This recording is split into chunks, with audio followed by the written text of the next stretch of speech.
Jingjing Yang to the stage. She's a young Chinese woman who's done a lot of research on Indigenous tourism in her country, and she's keen to share some aspects of that, but she's also finished her research, so she is no longer a PhD student, but she is a PhD doctorate. So I would like to, am I the first one to say, welcome Dr. Jingjing Yang to the stage.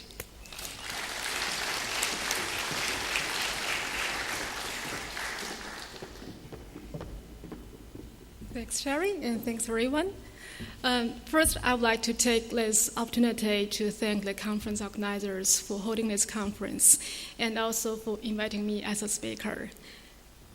In fact, this presentation is not only a presentation for me on a very important conference, but also it's a big interview for me, since after the completion of PhD study, now I'm looking for jobs.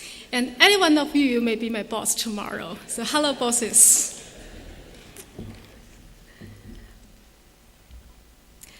Now, I also want to say thank you to everyone in China's scenic area, Xinjiang, China, where I conducted a whole year fieldwork for my PhD study, which is about the tourism impacts on the ethnic communities.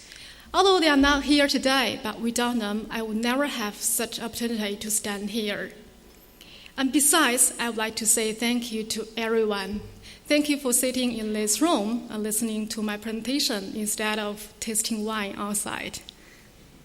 Today, my topics are about the use of indigenous culture by non-indigenous stakeholders and what can be learned from such use. Many of the cases I use today are from the China's scenic area, Xinjiang, China. I will show you many photos, so in order not to distract your attention, I would like to stand here. How many people have been to China? Thanks very much for your contribution to China's economics. How many people have been to Xinjiang? Next time, okay? Okay, good, thanks. My case area, name is Kanas. It is bordered by China, Kazakhstan, Russia, and Mongolia. It covers an area of 10,300 square kilometers, and both Tuva people and Kazakh people live in this area.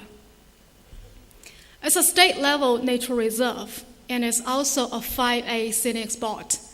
In China, we categorize the attractions by the number of A, and 5A is the highest level. Because of the Kanas Lake, and also because of the beautiful scenery around the lake, it has become a very popular tourist attraction in China. Each year, millions of tourists come to visit this area. But the tourists just come in summer and autumn, not in winter. Can you guess why? Yeah, it's so cold. It's terrible. The temperature is below 40 degrees below zero sometimes. And the winter lasts 4 months or 5 months in a year. The village is very quiet compared with summer and autumn. It is around 11 a.m., and we can see on the road, there's just a dog, a person far away, and another person behind the camera, me. I stayed in the community for a whole year, and I live with the local people. I cook the local food for the whole family, not only 3 people, but sometimes 7, 8, 10, depends on the relatives. And in winter, the running water and power are not available. So I have to get the water from the well far away from the house and take the water back. I have to learn the horse riding because that is the main transportation means. And I have to ride the horse on the farm in the forest. Because of the few number of the Tuva people and because of the unique lifestyle of the Tuva people and Tuva culture have become the promotion points of the destination.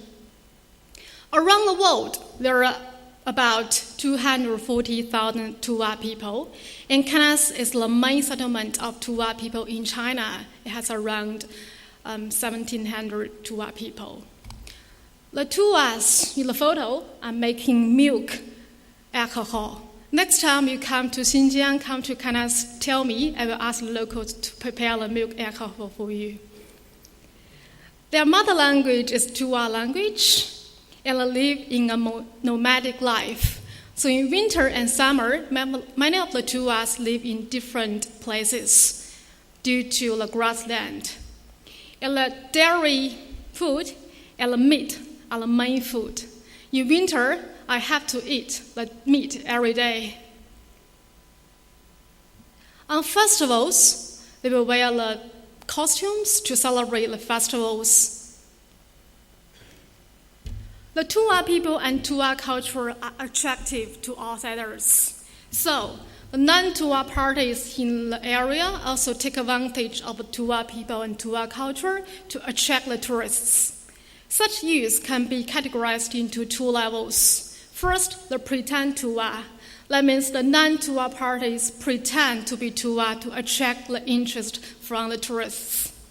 And the second category is the misleading and incorrect information about Tuva people provided by the non-Tuva parties.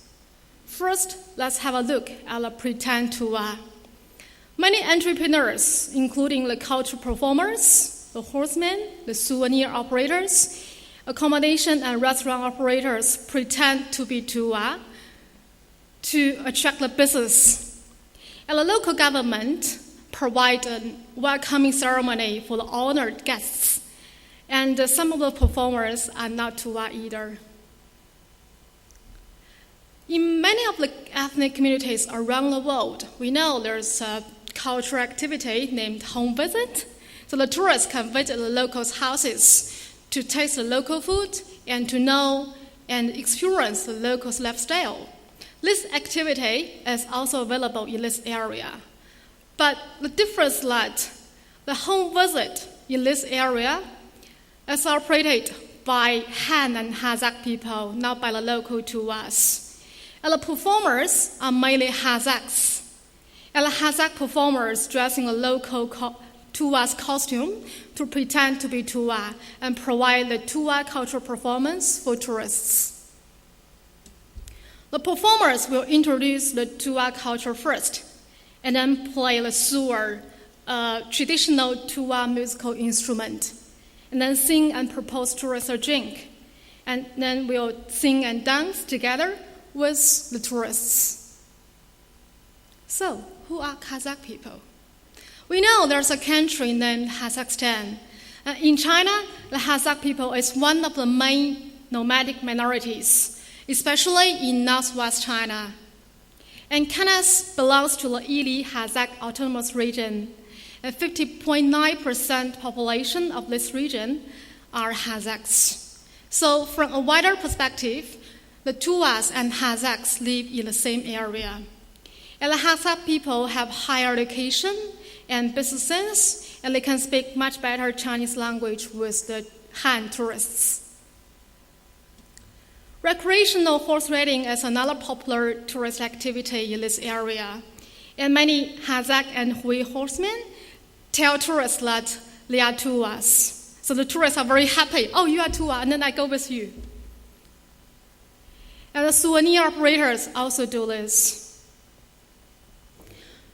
The accommodation and restaurant operators also sometimes pass themselves off as Tuvas to satisfy the curiosity demands of tourists and to establish a closer relationship with the tourists because tourists are interested in the Tuva people and Tuva culture. So the operator just made some stories to satisfy the curiosity needs of the tourists. The local government provided Aobao welcoming ceremony for the honored guests. And the supposedly Tuva girls actually are Kazakh, Mongolian, and even Han. There are 5 ladies standing in front of 5 men. And among the 5 ladies, 3 of them are outsider Mongolian and 2 are Han. Let's turn to the second category, the misleading information about the tours provided by other parties. In order to promote the destination, the local government launched a number of advertising materials. And these materials' theme is beautiful scenery, mysterious tour people. But in fact, in many of the videos and photos, some of the tours are not tour, but Kazakh waiver or Hui people. This photo is from the official website of the local government. The article is about tour people and tour culture. It says that the tour man is playing the sur, the traditional tour musical instrument. But actually, this man is Kazakh, and he is not even an insider, not a local. He's from the neighboring township.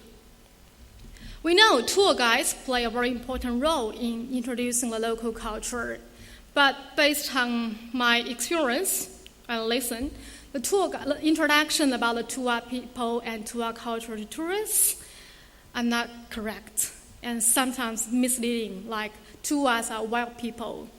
One reason is because the tour guides have little understanding about the tour people, since many of the tour guides are from the other cities.